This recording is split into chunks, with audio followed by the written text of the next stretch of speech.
आजमाइश आने का मकसद अल्लाह ताला को भी हमसे यही मतलब है कि हम उससे याद करें, हम उससे मोहब्बत करें, हम उसे बार बार बुलाएं, उसके पास जाएं। मगर मसला पता है क्या है? हम इंसान उसके पास जाते ही तब हैं जब दुनिया हमें तोड़ चुकी होती है, जब हमारे ऊपर कोई मुश्किल होती है। हकीकत में वो सब भी अल्लाह के हुक्म से ही होता है ताकि हम उसकी तरफ मुतवज्जा हों।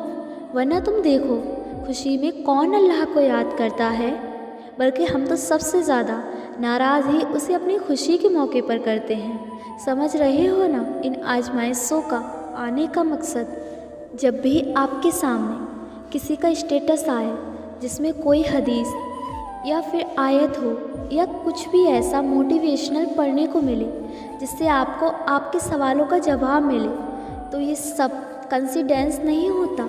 ये सब ऐसे ही कोई अपने स्टेटस पर नहीं लगा लेता। और जो ऊपर अर्श पर मुस्तवी हमारा रब है ना, वो आपकी दिली कैफियत से बखूबी वाकिफ़ होता है। अर्श वाले की तरफ से ज़मीन वालों को जवाब मिलते हैं। ये अल्लाह की आप पर रहमत होती है कि वो आपको ऐसे रोता हुआ डिप्रेस्ड नहीं छोड़ता।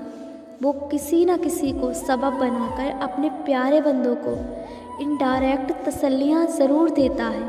महसूस किया करें अपने ऊपर अल्लाह की रहमत को बरसते हुए। कई बार ऐसा महसूस होता है कि जैसे रात की खामोशी में की गई बातें सुनने के बाद रब हमसे ही मुखातिब है। हौसला देती हैं आयतें, अल्फाज मरहम का काम करते हैं। खुदा को पाना सबसे बड़ी हकीकत को पाना है। कोई आदमी जब खुदा को पाता है तो उसके अंदर एक ऐसी बेचैनी पैदा होती है जो उसकी सारी ज़िंदगी को भुला कर रख देती है। वो एक नया इंसान बन जाता है, उसकी सोच नए रुख पे चलने लगती है, इसका अमल कुछ से कुछ हो जाता है। वो अपने आप को क़यामत के तराजोर पर खड़े होने से पहले ही अपने आप को क़यामत की तराबोज़ पर खड़ा हुआ महसूस करने लगता है। तवक्कुल अली अल्लाह ऐसा खूबसूरत ताल्लुक़ जो मोमिन का अपने रब के साथ है, जिसकी बिना परवाह हर मुसीबत गम परेशानी में अपने रब से खैर की उम्मीद नहीं छोड़ता, जिसकी बदौलत उसकी परेशानी अपनी असली शक्ल से बहुत छोटी और थोड़ी रह जाती है। और क्यों ना हो, कोई ज़ात इतनी बाइख्तियार और पावरफुल हो सकती है जितना रब्बुल इज़्ज़त है, तो वो ज़ात बार बार कुरान करीम में ये यकीन दिला रही है, अल्लाह के सिवा ना कोई तुम्हारा दोस्त है ना कोई मददगार। ऐसा दोस्त और ऐसा मददगार जो हर वक्त हर लम्हा चाहे, हालात कैसे भी हों, हर जगह तुम्हारे साथ है और कभी साथ नहीं छोड़ता। नेक तो नेक, अगर इंसान गुनहगार हो फिर भी मदद के लिए तैयार है। और ऐसा दोस्त है चाहे कितनी भी गलतियाँ कर लो, धुतकारता नहीं, सिर्फ दो निदामत के आंसू बहा लो तो सब माफ़ कर देता है। माजी के ताने भी नहीं देता, ना अपने बंदों को रुस्वा करता है और इनको अपनी रहमत के दामन में समेट लेता है।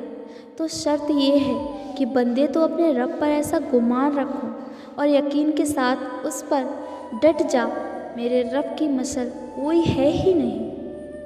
और ऐसी ही ज़ात भरोसे काबिल है जो हर लम्हा हर एक की फरियाद सुन भी रही है और हर एक को देख भी रही है।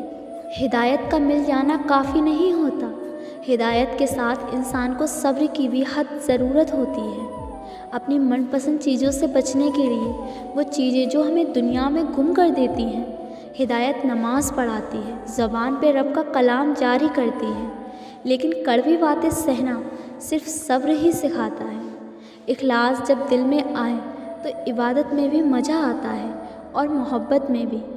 इबादत और मोहब्बत एक ही हैं। जिसकी इबादत की जाए उससे मोहब्बत होने लगती है और जिससे मोहब्बत हो जाए उसकी इबादत हम खुद पर फ़र्ज़ कर लेते हैं। एक फ़र्क है, सिर्फ मोहब्बत हर किसी से कर सकती है, लेकिन इबादत सिर्फ एक ज़ात की जचती है और वो ज़ात बाहद रब की है।